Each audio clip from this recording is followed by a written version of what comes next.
was great, Kelly. I'm Chip Northrup. I'm from Texas, and let me just get a sense of where I am here. How many of you have leased your land for gas or oil drilling so far? Okay. How many of you have drilled a gas or oil well? Okay. How many of you have owned an oil rig or gas rig? Okay. How many of you have sued a town over its zoning and won in court? Okay. Anybody else? No? Okay. How many of you have sued for a regulatory taking against a town and won? You hang on to it if you don't mind. In court? Huh? No? Nobody? Okay. Just me, huh? Well, that's odd. How many of you built a solar collector? Huh? How many of you have installed a solar collector? Run a vehicle on natural gas? Anybody? I can't see. Huh? Are you holding your hands up? Converted vehicles to run on natural gas? I can hardly see. Okay, I just wanted to get a kind of a sense of, who the real gassers were here. Go ahead. The state of New York, and by the way, everything in red goes to a paper. So in other words, if you look up that title in red, it'll go to a paper that goes to other papers, some of which are peer reviewed, some of which are just reviewed by my wife, Nancy. The state of New York has the absolute worst setbacks for gas wells in the United States. There's no state in the United States where the gas well setback from a house, a pond, a stream, whatnot, is worse than in New York State. It's got the worst, probably, fracs disposal scenario because it has basically no place to get rid of the fracking flowback that Ron went over in detail is what was in it. And as Kelly mentioned, it's got probably the worst compulsory integration law in the United States, particularly as that law is practiced, as it's implemented by the Mineral Management Agency, by the DEC. Go ahead. So the point of this is that the state, from a regulatory standpoint and from other standpoints, is in no way ready to have a horizontal hydrofracking of shale come into the state. This is a table. These are municipal setbacks on the right from various states, and it's also in some cases county setbacks. And then on the left are the setbacks in New York State of a gas well, of a shale gas well, the kind of well that Ron described. From a pond, it's a 0. From a stream, it's 150 feet. It's 100 feet from a house, meaning in all that stuff that you saw on the slide, they could drill that well 100 feet from your house. If you're forced into that well under compulsory integration, which has happened in this state, that means they could put that drill rig 100 feet from your house. Go ahead. Sounds kind of far-fetched, but those are the regs. Again, that's searchable, that DEC Worst Practices. The DEC was audited in '94, and they basically flunked the audit. They had the same problems then that they have now. Dr. Bishop mentioned one of them.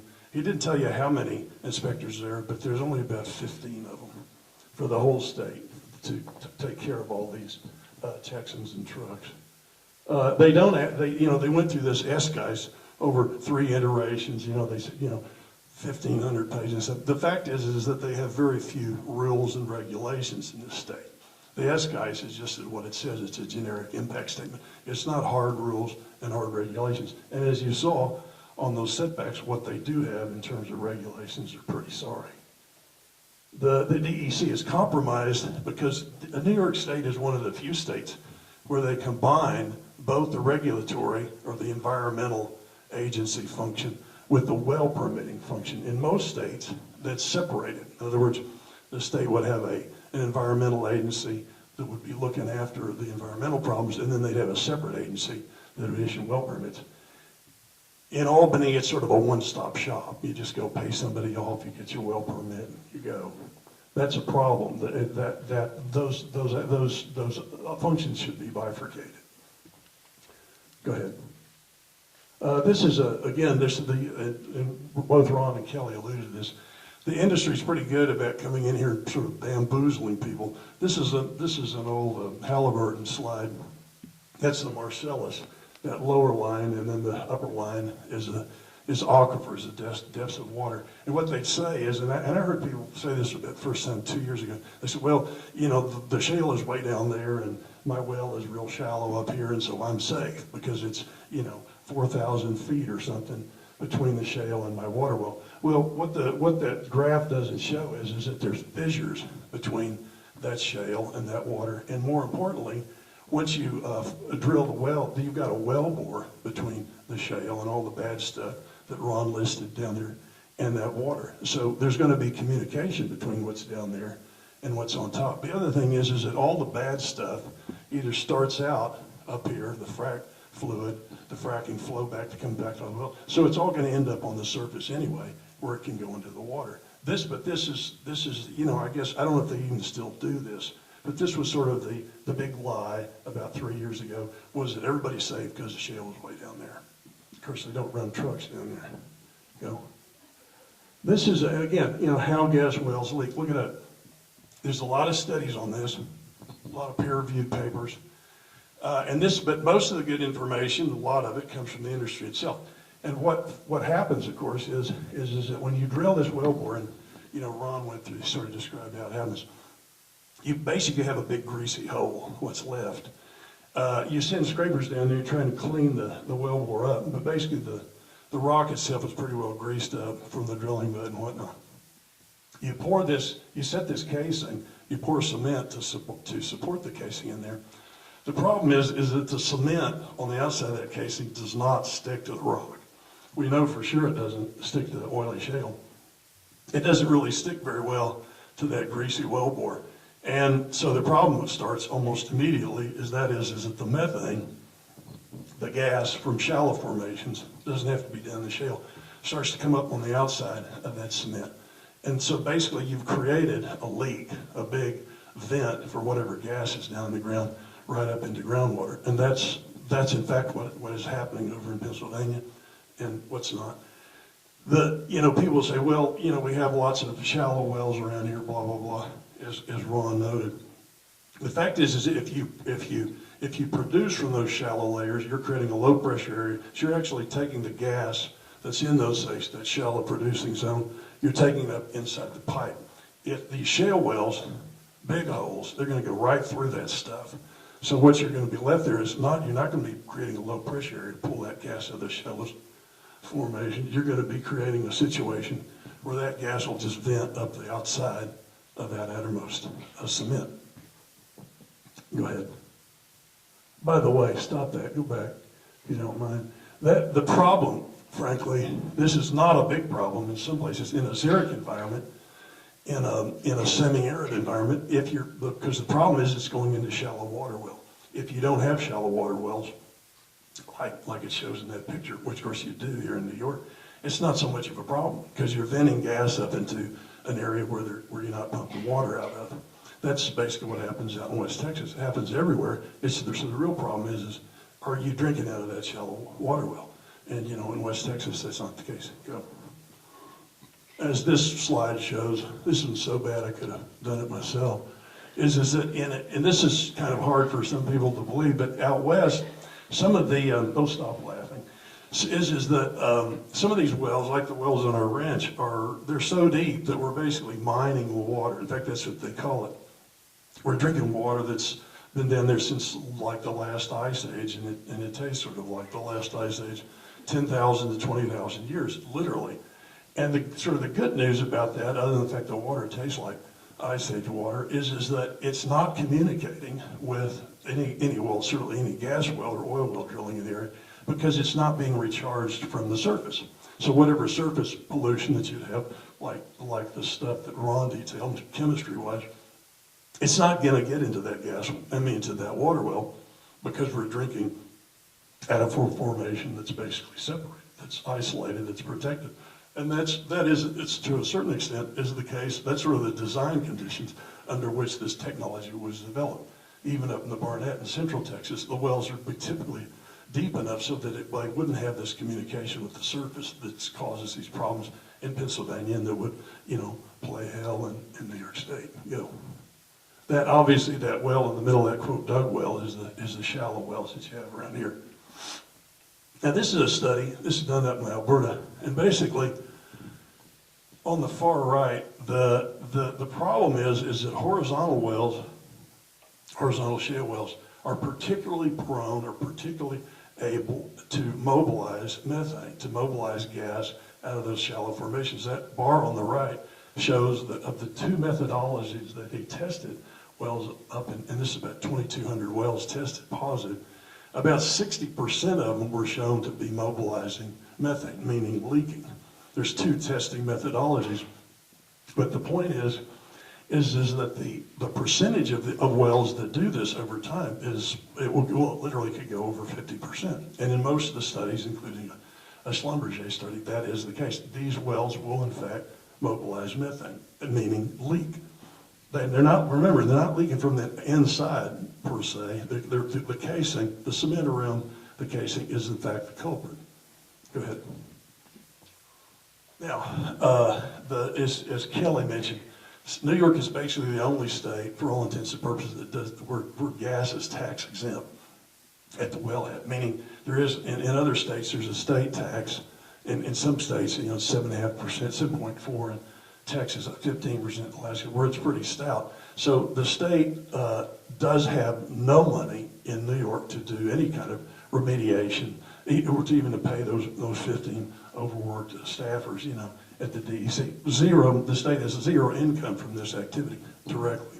And they say, well, they're going to pay income tax. Well, do you really think that you're going to get Chesapeake to pay state income tax in the state of New York? When the tax laws come over and whatnot, it won't happen. All those Enron accountants, they didn't just disappear. They went to work for Range and Chesapeake and whatnot. They'll figure out a way how not to pay state income tax in the state. And the other curiosity about if the state is not actually taxing the gas at the wellhead, is that nobody's out there actually looking at the well. In other words, they're not monitoring it. So that's a phenomena in this state, and as Ron pointed out, that ends up meaning that some of those wells just get orphaned. They're not going to be looked at. They're not going to be looked at because the state has no incentive to go out there and read the meter. This is, Kelly is in fact from Middlefield, which was, and if you to get an idea of that lawsuit against that town, read the court ruling on it. It is a lesson in why zoning applies to gas wells. Land use ordinances applies to gas wells in every state of the union. It's no surprise to me that the town won. It's no surprise to me that Dryden won. And the reason why is, it's very simple. The state agencies regulate how gas wells are drilled. There's no question about that. But there's also no question that the township, because it is in fact land use, the drilling site and whatnot, that the township regulates where that well can be drilled, or in the case of Middlefield, which has no industrial zoning, and drilling is under the DEC's own definition, industrial use. It has there's no zoning, if you will, to drill a gas well in the town of Middlefield. That's the law.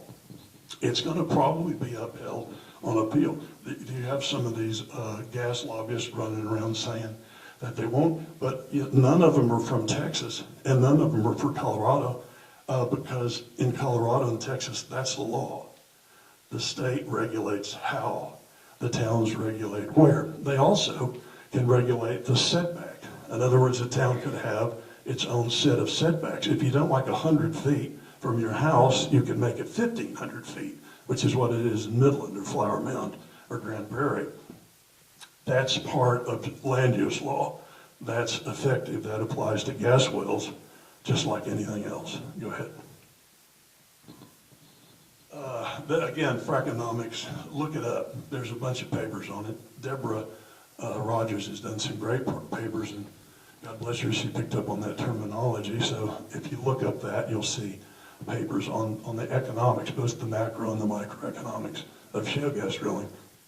The problem, of course, as Kelly mentioned, is that $2 and I don't know, 275 or whatever it is, it's uneconomic to drill for any of these wells, just about anywhere, for dry gas, which is what we have here in New York State.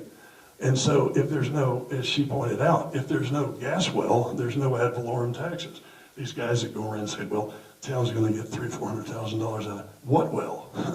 No, it's not going to happen.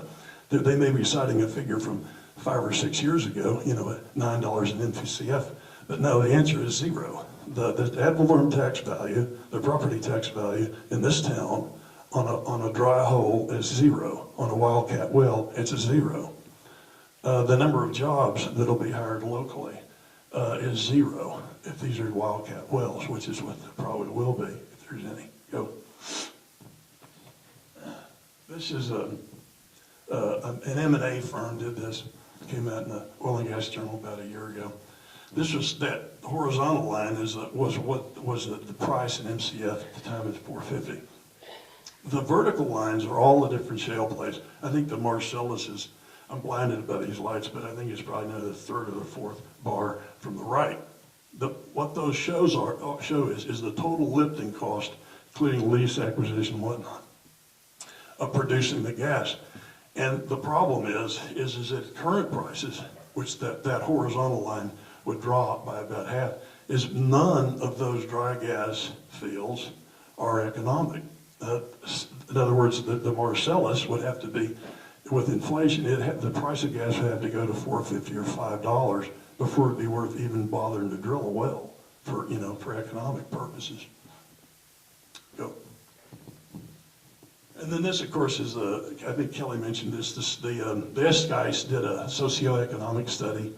Well, the fact is that they used some bogus numbers they got from out of some guy over in Pennsylvania. They wildly overestimated the gas reserves in the Marcellus. The USGS came out and revised those, and they cut those back by about a fifth. Go. This is, well, and in terms of what they allocated when they did their economic study, which they still refer to, you know, in terms of trying to sell the state on doing this, they estimated, and this actually I got this from Ron. They could be, depending on the number you pick, because they did a low, medium, high, about 10 times what's actually here in terms of recoverable reserves. Yep. Now you know you may have heard about the southern counties and, you know, what's the big deal there? And they said, well, they're going to do it down there because everybody wants to get fracked.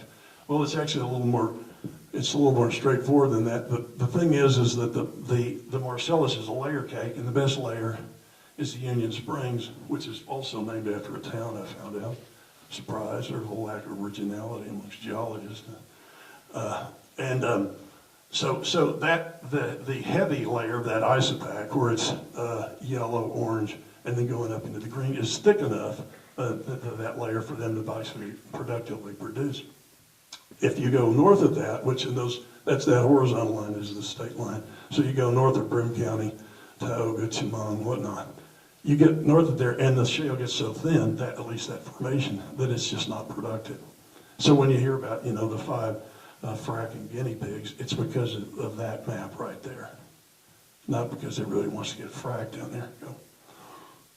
This is the Utica, a little not quite as well understood, but basically, Kelly mentioned this earlier. Some speculators came in, started drilling test wells over around us and whatnot, and basically they're beginning to understand where the Utica is not, and that's key, because when you see these maps, it just looks, it's amorphous, it's in all over the whole over the state. Fact is, it's never like that, and they're beginning to understand where the Utica is. Basically, that area in gray, it's cooked off. It's not productive. You get over into that rose color area, that's dry Utica gas. It's deep. And then you get over towards the lakes, and they actually could be liquid. I mean, in other words, have some high ethane, propane, butane content in it, which is worth a little more money. The problem with the Utica is it gets shallower as you go east. So the more hydrocarbon content you get west of the Finger Lakes, then you're getting to some pretty shallow shale. The key is, though, and I was looking at this map, this is the way I used to look at things, and the way the industry looks at things, is they're looking at the geological maps. They're looking at the run reports on the wells. They're not looking at the surface. I never really thought about the surface much. And I know that's not some big, sociological comment. It's just the way their mentality. If you've done this, most of them have geologic backgrounds. If you've done this for years, you're thinking in terms of what's below the surface. You're not thinking about, what's up on the top. And frankly, what's on the top is the problems. So they're really dealing with something they haven't really had to deal with before in some places. The Chesapeake's lobbyist basically rewrote the compulsory integration law in New York back in 2005. It's the wording on it is not dissimilar from some other laws. Some states, of course, famously Pennsylvania has no compulsory integration law, but some of it actually is pretty bad. The supermajority to force your neighbor into a well is only 60%. That would be more typically, say, 70%. The problem is, though, is that the same lawyer that wrote the law, and I mean, he wrote it verbatim. He wrote it and he gave it to the DEC, and by God, they copied it. Then he turned around and Anschutz hired him, and they sued somebody, or they compelled somebody into a vertical well, I think on a 40-acre spacing. So in other words, the problem is that Texas has compulsory integration law, but they never use it. People work things out themselves or whatnot. They very, very seldom use it. Twice, average of twice per year over the last 60 years. Some states, like I said, never use it. They don't have it. The problem in New York is not only was it written by Chesapeake's lobbyist verbatim, is the law itself is pretty awful. But the DEC has shown that they're willing to force a homeowner, not a landowner, not some guy with a pony, but to force their house into a vertical well, and that's wrong. And I think that's going to be challenged. Go. The peculiar phenomena is the same attorneys that lost in Dryden, the zoning land use attorneys that lost in Dryden. And Middlefield came back and they said, now what are we going to do? They knew they were going to get their butts kicked on appeal. So they went back and said, well, let's come up with this, a resolution for these towns to adopt it. They say, come on and frack us. Frack us first. Raise your hand. And so that's in fact what they did. They drafted some jinxy little resolution, and they've gotten some town boards to basically capitulate, to say we're not going to have a road use ordinance, we're not going to have a land use ordinance. We think the DEC, those 15 overworked staffers, are going to be able to take care of us, and so y'all come on, frack us first. And some nitwits down in Broome County have actually passed that resolution, in my opinion, creating a huge liability for the town and for the pinheads that actually voted for it. Go ahead. We'll see about that. Okay, moratorium. Moratoriums are done even in Texas. The thing about a moratorium is very simple. You've got this, obviously the whole state's been under a moratorium, so the state moratorium will be lifted, when Cuomo deems it. And when it does, then everybody will get the chance to actually look at what the regs are going to be. The smart thing to do, and you didn't have to go to Texas A&M to figure this out, is that the town passes a moratorium that goes beyond the due date of the state regs. So the town has a chance to take a look at the regs as promulgated and decide what they're going to do if they haven't made up their minds already vis-a-vis a road use ordinance and land use ordinance. It's not like a real hard concept to figure, but that is in fact the smart thing to do, the responsible thing to do. Whether you're a gas bag or a tree hugger, that gives the town time to take a look at what these regs are going to be. So any town should, in my opinion, should adopt a moratorium. Again, as I mentioned, in most states, the way townships, and in some cases counties, deal with this is they apply their land use ordinances, their setbacks, their steep slope, their tree ordinances to the gas rig, the noise ordinance. There is no noise ordinance at the state level. They talk about noise. They have a whole chapter about noise. There is no decibel standard at the property line. So you don't look for the state, Texas, none of these other states, you don't look for the state to address that. The town addresses that in its zoning law, in its land use ordinance. If it thinks, well, maybe 100 feet might be a little too close, 150 feet from a school, let's rethink that. Then the town has its own land use ordinance, and by zone or by setbacks, it addresses that in its ordinance. That's the way it's done in every other state. And I'm guessing that that's the way it's going to be done here. Yep. Yeah, again, you have the Cuomo doing this strip tease for Chesapeake. I think maybe it's time to get your stuff together. If your town hasn't got a moratorium in place, get yourself a new supervisor or a town board because it's time to get that done. Next. And this is, again, those are some of the papers that I referred to up on the top one. If that thing ever gets back up, that's a blog that we do, and then that's my very private email address and my age and surname and whatnot. Thank you.